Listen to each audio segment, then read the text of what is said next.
Hello, Naveed.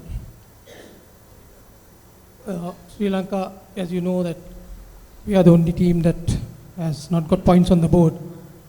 We are the only team that has not got points on the board so far. Yeah. Is there any sort of pressure on the team to going into tomorrow's game, and how has been the preparations for tomorrow's game? Yeah, it's kind of an echo. I can't hear you properly. We are the only team that has not got points on the board. And tomorrow's game, is there any sort of pressure on the team to deliver? And how has been the preparations for tomorrow? Well, since obviously we haven't got any points so far, there is a pressure to win a game. So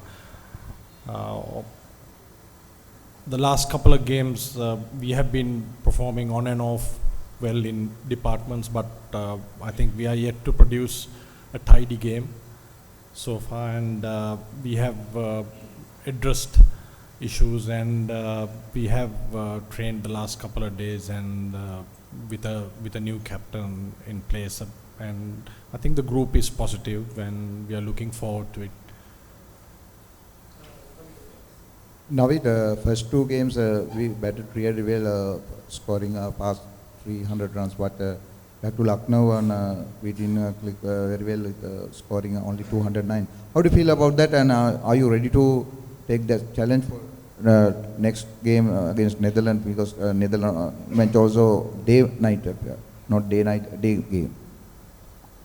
Well, yeah, obviously the first two games on a batting perspective, I think we did well, and the main thing is that we have a clear plan of how we want to bat in the middle, and different players have their different methods of playing, and it's important that we all align individual performance into a team plan.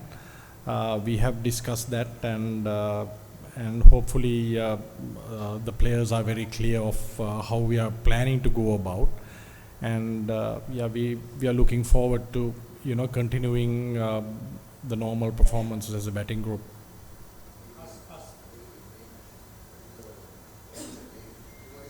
Yeah. Well, I think the dew factor is not going to be there, so I think the wickets gonna be good as usual. We saw that in the Australia game as well. It might take a little bit of turn, but I think it's not going to be much of a difference. Only thing is the night dew factor is going to be down. Yeah, hi. So losing someone like Dashun is quite a big blow, that too in midway of a tournament. So how the dressing room is coping with that? And secondly, you are going to face the Netherlands, right? Who have the team that has recently caused an upset against South Africa. So is that something going through the minds of the players, or it's just another game like the previous ones? Well, losing Dasun is a loss for us. So any team losing the captain of the team is going to have an impact. But Kusal Mendes has been deputing Dasun for a long time, and he's an experienced player. So it's not affected us into that effect. I think we have no control over things that are happening in the tournament, which obviously in a long tournament like this there can be ups and downs. So we are not thinking about it. We are more focused on our game and how we can come on a day and try and have a tidy performance and do less mistakes in the middle to, as a batting, bowling and fielding groups, go and execute our plans with less mistakes. So we are focused on that at the moment.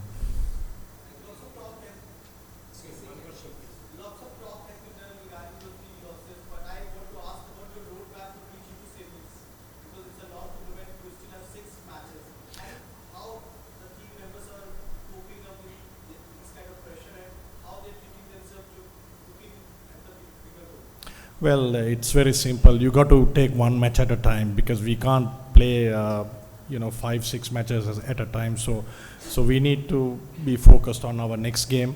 Obviously, we have drawn up plans about how we are going to play in the rest of the tournament, but it's very important that we stay in the present and deal with your challenges which you faced next. So we are not thinking too far ahead.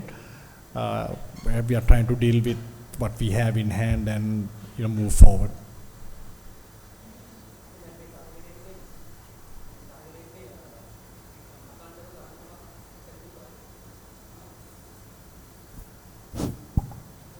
අපි මේ තරඟට ඉන්නේ මේ අකණ්ඩව තරඟ තුනක් එක දිගට පරාජයටපත් වෙලා.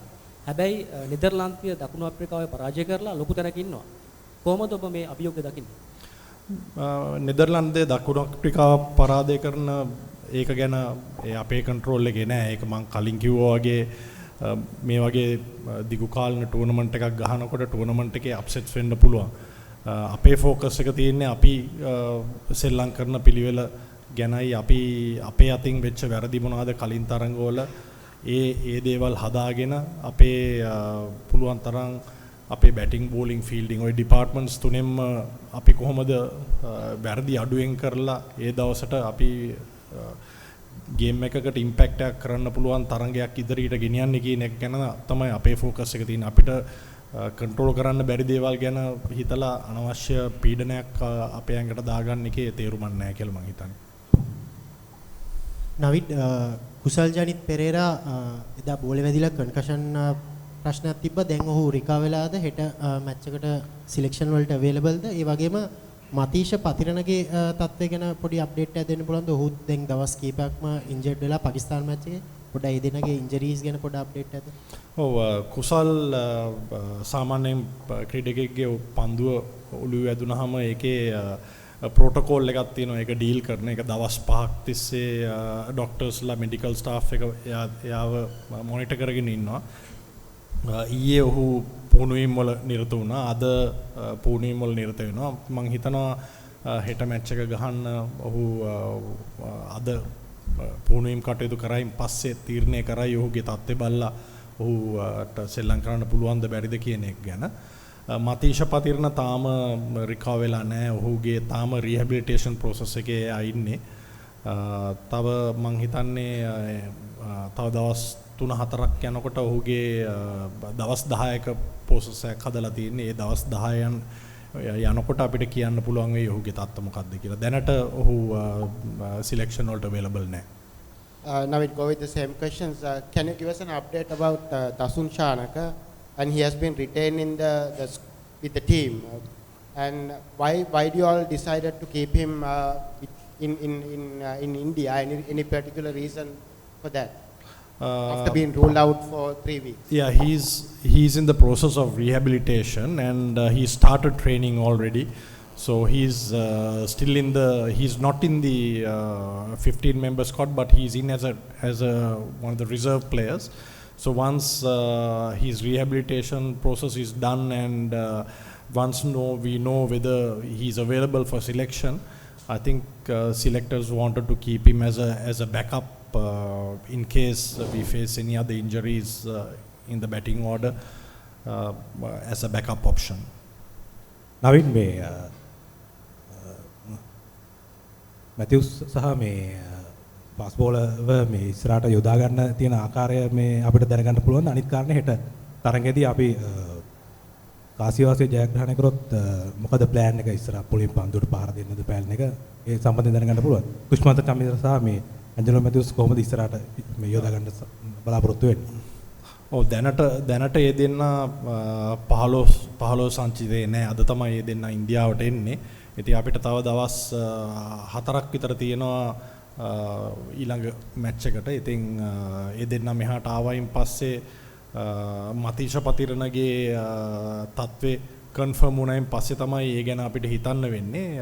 දැනට මම හිතන්නේ සිලෙක්ටර්ස්ලා කල්පනා කරන්නේ අපිට අවශ්‍ය වෙන ඔප්ෂන්ස් ටික කවර් කරගන්න, ඒවට ආදේශ කරන්න පුළුවන් ක්‍රීඩකයෝ කොහොමද කියලා බලලා ඒගොල්ලෝ ඒ ඔප්ෂන්ස් ටික ගෙනලා අපි පුහුණුවීම් කටයුතු කරලා මේ තනතිරු වලට ඒගොල්ලෝ පුහුණුවීම් කටයුතු කරලා පුළුවන් තරම් ඒගොල්ලෝම ලෑස්ති කරලා තියන්න.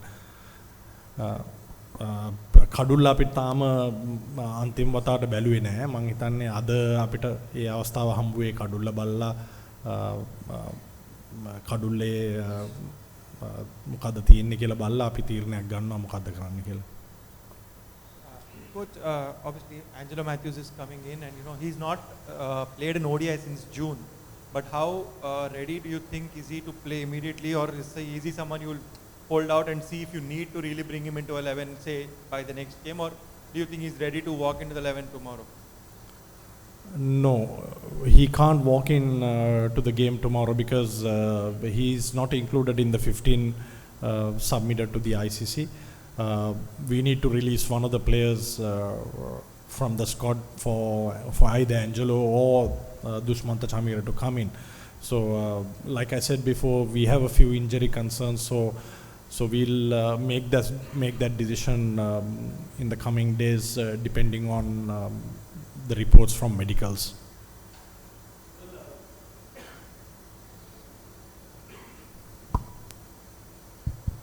Well, could you tell us a gist for the Indian reporters? That is, could you tell us a gist about what you spoke in Sinhalese?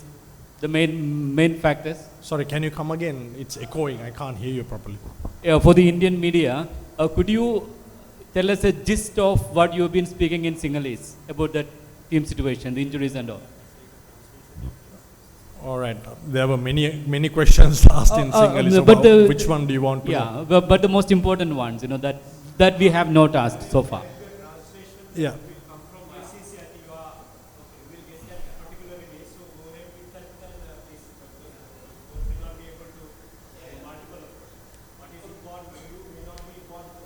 Yeah, right.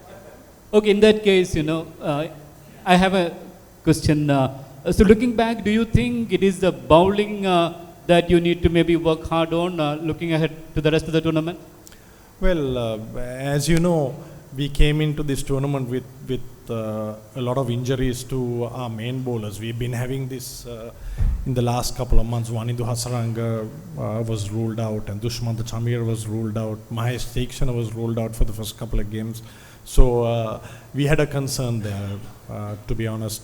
But we are playing with a really young group of bowlers, so they are bound to do mistakes. So the way forward is how we can learn from the mistakes and move forward, and it's a long tournament. It's a 9-game tournament we are playing. So I think the players have room to learn and improve their capabilities, because we've got a very capable group, no doubt. And the tournament is long enough for them to learn from their mistakes and move forward. So we are still hopeful and hope to play a tidy game tomorrow and to see our chances moving forward.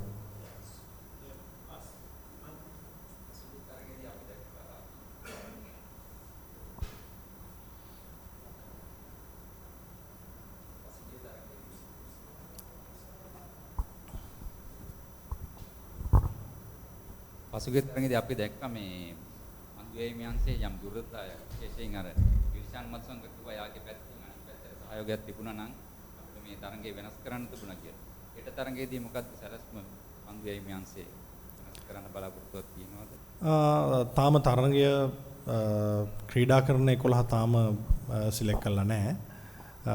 මං හිතන්නේ මං කලින් කිව්වා වගේ දිල්ෂාන් මල්සංක කියන්නේ අපේ එකපාරට senior fast bowler කෙනෙක් වුණා. මොකද දුෂ්මන්ත චමීරගේ ආබාධයත් එක්ක ඔහුට ලොකු කාර්යභාරයක් ඔහුගේ කරමතට එකපාරට පැටුණා. නමුත් ඔහු මං හිතන්නේ ක්‍රියාව හොඳින් ඉෂ්ට කරනවා ලීඩ් ෆාස්ට් බෝලර් හැටියට ගෲප් එකේ. මං හිතන්නේ අපේ මතීෂ පතිරණගේ ඉන්ජරි එකෙන් පස්සේ අපිට ලොකුවට ඔප්ෂන්ස් නැහැ. තව එක්කෙනෙක් එක ෆාස්ට් බෝලර් කෙනෙක් තමයි එළියේ ඉන්නේ ඇතුළට ගේන්න. ඉතින් මං හිතන්නේ කඩුල්ල බලලා අපි තීරණයක් ගන්නවා මොන වගේ ෆාස්ට් බෝලිං ගෲප් එකක්ද මේ මැච් එකට අපි ගහන්නේ කියලා. නවීත් අපිට පතිරණ පමණයිනේ ආබාධයකට ලක් වෙලා ඉන්නේ. එතකොට ඇන්ජලෝ මැතිව්ස් දුෂ්මන්ත චමීර දෙන්නම එනවා. මේ දෙන්නගෙන් අපි කිව්ව අද රැයට අපිට අවසර හම්බුණා කියලා ICC එකෙන්. මේ දෙන්නෙන් කවුද කණ්ඩායමට ඇතුළත් කරන්නේ 15 දෙනාගෙන්? එහෙම වුණොත් එයාට හෙට තරඟයට ක්‍රීඩා කරන්න අවස්ථාව තියෙනවද? නෑ, අවස්ථාවක් නෑ ක්‍රීඩා කරන්න. ඒකට කාවද ඒ කියන්නේ ඔක මූලික එකත් එකක් දෙන්න කඩ මැතිව්ස්ටද දුෂ්පත චමීරටද අර වේකන්සි එකට නෑ දැනට ඒගොල්ලන්ට ශ්‍රී ලංකාවට බෑ මොකද 15යි අපි ICC එකට දැනට දීලා තියෙන්නේ. ඒක තමයි මම කියන්නේ පතිරෙන්ට දැන් ICC එකේ ටෙක්නිකල් කමිටියට දාලා ඇතිනේ. නෑ තාම දාලා නෑ.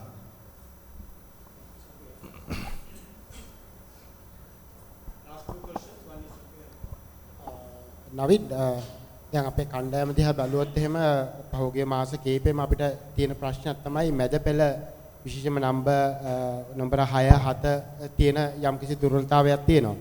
ඒ දුර්වලතාවයත් එක්ක ඔබ හිතනවාද සමහරක් විට ටූර්නමන්ට් එකට වර්ල්ඩ් කප් එකට එනකොටම අපිට දැන් අපි මේ වෙනකොට ඇන්ජලෝ මැතිව්ස් වගේ ක්‍රීඩකයෙක් ආදේශ කරගෙන තියෙනවා මෙහෙට ගෙන්නගෙන තියෙනවා ටූර්නමන්ට් එකට එනකොටම ඇන්ජලෝ මැතිව්ස් වගේ එහෙම නැත්නම් ඒ වගේ සීනියර් ප්ලේයර් කෙනෙක් මේ කණ්ඩායමට ගේන්න තිබුණා කියලා මොකද අපේ මැද පෙළ යම් කිසි විදියකට දුර්වලතාවයක් දිගින් දිගටම පෙන්වුම් කරපු නිසා.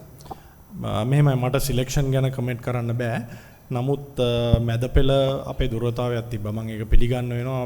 ඒක ක්වොලිෆයර්ස් වල ඉඳන්ම එතන තිබ්බා දුර්වලතාවයක් නම්බර 6යි 7යි. ඒකට අපිට මේ ආදේශ කරන්න ක්‍රීඩකයින් කවුද කියන එක මට මෙතනදි කියන්න බෑ. නමුත් ඒක මම හිතනවා තීරීම් කමිටුවක් ඉන්නේ ඒකට ඒක ඒගොල්ලොන්ගේ කාර්යයක්. ඉතින් ඒගොල්ලෝ මොන විදියට ඒ ගැන සැලසුම් කරාද කියලා මම දන්නේ නැහැ. මොකද මම තීරීම් වල ඉන්වෝල්ව් වුනේ නැති හින්දා. නමුත් මැදපලේ අපිට ඉෂුව එකක් තිබ්බා.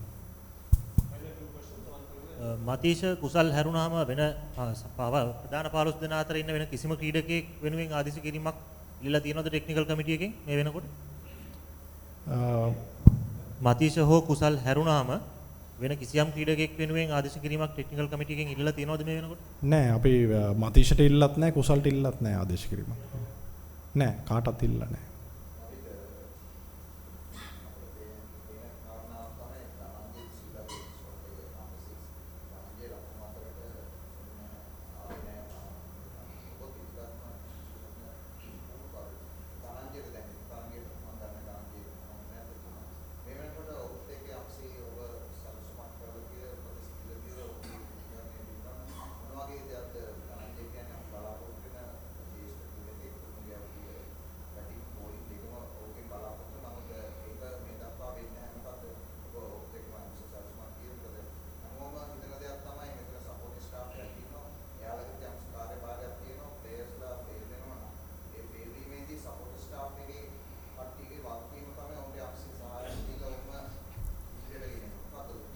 මෙහෙමයි ධම්මික ධනංජය ඩිසිල්වාගේ තාක්ෂණය පැත්තෙන් ගත්තොත් තාක්ෂණයේ කියන්න තරම් ලොකු වරදක් නැහැ.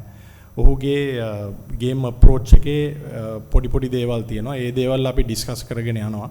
ඉතින් මං හිතන්නේ පුහුණු කරුවන් කියලා අපිට යා හැකි දුරක් තියෙනවා ක්‍රීඩකයෙක් එක්ක වැඩ කරද්දි. මොකද අපිට අන්තිම කාලය ඇතුලේ ලොකු වෙලාවල් හම්බුන්නේ නැහැ ප්ලේයර් කෙනෙක්ගේ ලොකු වෙනසක් කරන්න. මොකද ප්ලේයර් කෙනෙකුට තරඟ වලියක් අතරතුර ඒගොල්ලන්ට ලොකු වෙනසක් කරන එකේ ලොකු අවදානමක් තියෙනවා. ඉතින් ගොඩක් වෙලාවට ඒක ක්‍රීඩකයින් ඒකටත් එච්චර කැමැත්තක් දක්වන්නේ නැහැ. මොකද ඒගොල්ලන්ට ඇෂුරන්ස් එකක් නැති හින්දා ඒ කරන වෙනස්කම ඒගොල්ලන්ට වැඩ කරයිද නැද්ද කියන එක ගැන ඒගොල්ලන්ට ඒ ක්වෙස්චන් මාක් එකක් එතන තියෙන හින්දා.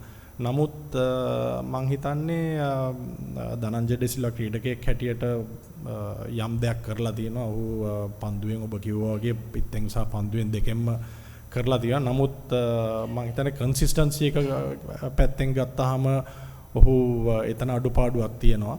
ඉතින් ඒකයි වැදගත්ම දේ තියෙන්නේ අපේ ලංකාවේ අපි හැම ප්ලේයර් කෙනෙක්ටම බෑකප් එකක් තියෙන්න ඕනේ. බෙන්ච් ස්ට්‍රෙන්ත් එකක් කියන එක අපි හදාගෙන තියෙන්න ඕනේ. එතකොට එහෙම ක්‍රීඩකයෙක්ට යම් කිසි ප්‍රශ්නයක් තියෙනවා නම් ඒ ක්‍රීඩකයා යම් කාලයකට පොඩ්ඩක් එළියේ ඉඳගෙන තමන්ගේ තියෙන වැරදි ටික හදාගෙන ඒ ක්‍රීඩකයාට නැවත ක්‍රීඩාවට අවතීර්ණ වෙන්න ඒ chance එක තියෙන හින්දා.